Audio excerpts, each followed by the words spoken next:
Happy Thursday. You saw the view that I posted on my personal Instagram and Facebook of what I get to look at every morning in my devotional time. I hope you're having a good day. I have wrestled with the question for this. I don't have a real good pointed, divided path question where you have to pick one or the other.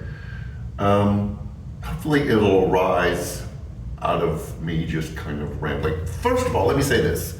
I want to thank all the people who were a part of the Church-wide fellowship this past Sunday.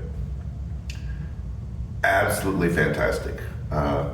We have volunteers who just went over and above for food, for conversation, for the little tasks at your tables, for decorations, for cleanup. I am constantly amazed at how incredible our volunteers are at putting something together like that. And then for all of those of you who joined us, I was talking to somebody earlier this week who wasn't able to attend. They had something else they had to go to, but they're a regular attender. And they said, I looked at all the pictures that you posted and I asked myself, who are all these people? And I said, I know, right? So many new faces and children and teenagers. We are just thrilled. We are excited. This has been side conversations. In fact, one of our elders shared this at the fellowship is God is doing something here. Something's happening, and I hope we're ready. Well, we were ready Sunday, so I'm thrilled. We've got other things coming up, so check out all the socials for that. Okay, I don't usually put the commercial at the beginning, but I'm still riding the high from the fellowship on Sunday. Here's the direction I'm going to go with this conversation. It'll tie in with Sunday. I'm having to backdoor it. Sometimes we tend to be afraid of different or diversity because sometimes it feels like anything goes. Like if a person believes differently than us, or has a different faith than us, or votes different than us, or dresses different than us, or listens to different music than us, or watches different shows than us, that difference is really unsettling because in our, and I'll say this as gently as I can, our lizard brain mind, we're constantly categorizing people as either safe or unsafe. Like those are safe people to be around, and everyone on the spectrum has used that. Like I don't know if I can have this conversation with this group of people because I don't feel safe. Like I don't feel I can express myself and be accepted by that group. And our mind works that way, and so diversity can tend to scare us because it feels like that, like I said earlier, anything goes. People can do whatever they want to do. And so what that does is it causes us to pull back in understanding. Because for some reason, we've so categorized the world as everything I believe is right and everything that other people believe that's different is wrong, that we equate understanding with acceptance. Like, I don't understand why a person would do that. Or I don't understand why a person would live that way. And we force ourselves into that painted corner because we're afraid if we do understand, it means we accept it or we agree with it. And that is a really unfortunate stance. That we can understand how someone got to be the way they are and still not agree with it or still not accept it. And that understanding allows us to love them. We are continuing our questioning series because we realize that Jesus asked a lot of questions this Sunday.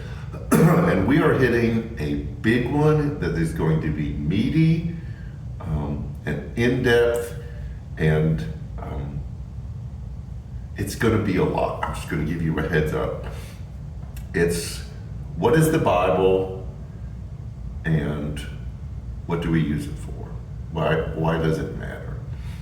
And the reason why we're doing this is because we have a tendency to make our understanding of the Bible, our perspective of how it came about, who wrote it, how we got it, as the perspective. Like, our understanding is the understanding, and then everyone who believes differently is just wrong. And churches divide up that way. In fact, Dr. King said the most segregated time during the week is 11 o'clock on Sunday morning, 10 o'clock for us, because we want to be with people who are just like us because the diversity scares us. I have a little Jewish blood in me, and one of my favorite rabbinic jokes, so to speak, is whenever you have two Jewish rabbis discussing a passage from the Torah, you're going to get three opinions. And I think there's something powerful in that. I think there's strength in that. I think there's humility in that, that we present how we see it or how we understand it, and then we create space, give a place for someone else to come in and do the same thing. So we're going to do that when we look at the Bible this Sunday.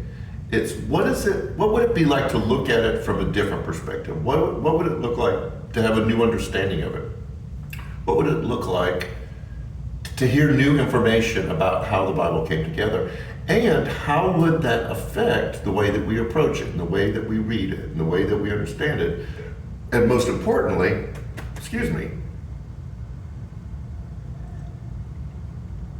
how do we apply it? Because we tend to stop at the understanding and not to the application. So this Sunday, why do we have the Bible? And what do we do with it? And be open, embrace the diversity of different perspectives. After party, it's going to be really interesting. And join us for that. Okay, everything you need to know is available online. I said this Sunday morning. Make sure that you help people who aren't on social media know what's going on. We're doing everything we can to help get the word out and communicate what's happening here. So, enjoy the rest of the week, the day. Pay attention to the weather. Saturday night into Sunday morning does not look good. And we'll just kind of figure things out from there. Sorry this was so long. This was a big topic. But you take care of yourself. Be safe. And we'll see you Sunday.